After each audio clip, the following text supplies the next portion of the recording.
Tu fais du cardio parce que tu veux être plus sec, mais à chaque fois, tu entends les mêmes phrases. Le cardio tue tes muscles.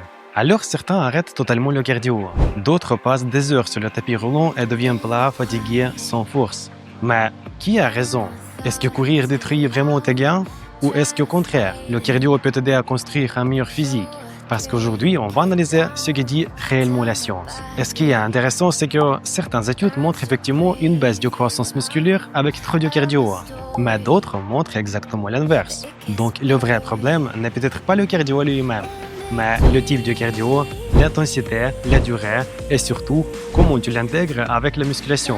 Dans cette vidéo, on va voir combien de cardio commence réellement à nuire aux muscles, pourquoi certains perdent du muscle avec le cardio, pourquoi d'autres deviennent encore plus athlétiques et surtout, quel est le meilleur cardio si tu veux rester musclé. Et crois-moi, la plupart des gens font une énorme erreur sans même s'en rendre compte.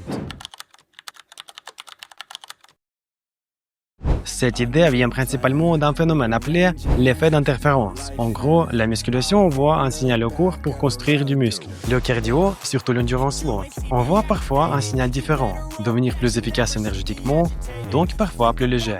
Et pendant longtemps, beaucoup pensaient que ces deux adaptations étaient incompatibles. Mais le problème, c'est que les gens ont simplifié ça en le cardio détruit les gains. Alors qu'en réalité, c'est beaucoup plus nuancé. Parce qu'il y a une différence entre faire 20 minutes de cardio intelligent et courir 10 km tous les jours en déficit calorique. C'est exactement ce qu'on va voir avec les études. Cette étude est probablement la raison principale pour laquelle les gens pensent que le cardio tue les muscles. Les chercheurs ont pris plusieurs groupes. Un groupe faisait uniquement de la musculation, un autre faisait uniquement de l'endurance, et un troisième groupe faisait les deux en même temps. Au début, tout allait bien, les progrès en force augmentaient normalement. Mais après plusieurs semaines, le groupe qui faisait énormément de cardio en plus de la musculation a commencé à progresser moins vite. Et beaucoup ont immédiatement conclu. Voilà, le cardio tue les gains. Mais il y a un énorme détail que presque personne ne mentionne. Les participants faisaient parfois jusqu'à 6 séances de cardio intensif par semaine. Certaines séances duraient très longtemps. Donc ce n'était pas du petit cardio intelligent après l'entraînement, c'était un volume énorme. Et ça change tout. Parce que cette étude ne montre pas uniquement que le cardio détruit les muscles. Elle montre surtout que trop de cardio intense peut limiter les récupérations et les performances, ce qui est complètement différent. Cette étude est extrêmement importante parce qu'elle analysait des dizaines d'études sur la musculation et le cardio. Et les résultats sont très intéressants. Les chercheurs ont découvert que le cardio ne réduit pas automatiquement la croissance musculaire. En réalité, les problèmes apparaissent surtout quand le volume de cardio devient énorme, les séances sont très fréquentes ou quand le cardio est très impactant, comme beaucoup de courses à pied. Mais le plus intéressant, c'est que certains types de cardio avaient très peu d'effets négatifs. Par exemple, le vélo crée beaucoup moins d'interférences que la course. Pourquoi ? Parce que courir crée énormément de fatigue musculaire et d'impact sur les jambes, alors que le vélo est souvent plus facile à récupérer. Et ça, c'est une information énorme pour quelqu'un qui veut rester musclé. Parce que ça veut dire que le problème n'est pas faire du cardio. Le problème, c'est surtout comment tu le fais. Maintenant, voici quelque chose que beaucoup de personnes ignorent complètement. Le cardio ne sert pas uniquement à brûler des calories.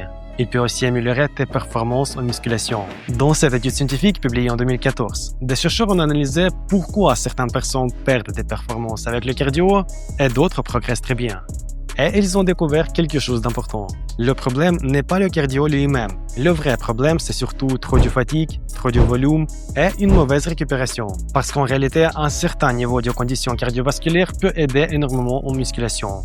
Par exemple, si ton cardio est meilleur, tu récupères plus vite entre les séries. Ton rythme cardiaque redescend plus rapidement, tu peux maintenir une meilleure intensité pendant toutes les séances. Et donc parfois, tu peux même améliorer ton volume de travail total. Mais attention, les chercheurs expliquent aussi que l'effet négatif apparaît surtout quand les gens font énormément de courses longues, plusieurs fois par semaine, avec beaucoup d'impact musculaire. Et surtout quand les séances jambes sont très proches de séances cardio. Donc, encore une fois, ce n'est pas le cardio qui détruit les muscles, c'est le mauvais dosage.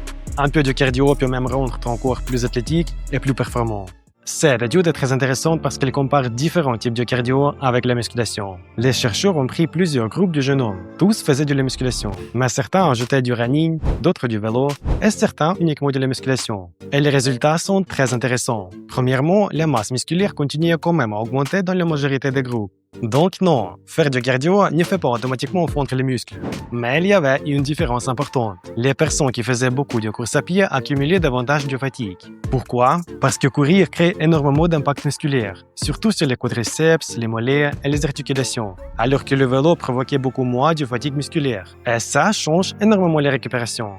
C'est exactement pour ça que beaucoup de bodybuilders préfèrent le vélo, la marche inclinée ou un cardio modéré, parce que ces formes de cardio permettent de brûler des calories sans détruire les jambes avant la séance suivante. Donc, la vraie leçon de cette étude est simple. Tous les cardio ne sont pas égaux. Faire un peu de marche inclinée ou du vélo plusieurs fois par semaine, ce n'est absolument pas la même chose que courir longtemps tous les jours. Et pour quelqu'un qui veut rester musclé, le choix du cardio peut faire une énorme différence. Donc, est-ce que le cardio tue les muscles? La vraie réponse scientifique est non. Mais un excès de cardio mal programmé peut ralentir tes progrès. Si ton objectif principal est construire du muscle, privilégie un cardio modéré, évite les volumes énormes, récupère correctement, mange suffisamment de protéines et programme intelligemment tes séances. Et honnêtement, la plupart des gens auraient probablement intérêt à faire plus de cardio, pas moins. Parce qu'avoir un corps esthétique, athlétique, musclé et une bonne condition physique, c'est ça le vrai objectif. Si cette vidéo t'a aidé, abonne-toi à la chaîne parce qu'on analyse la science du fitness sans bullshit.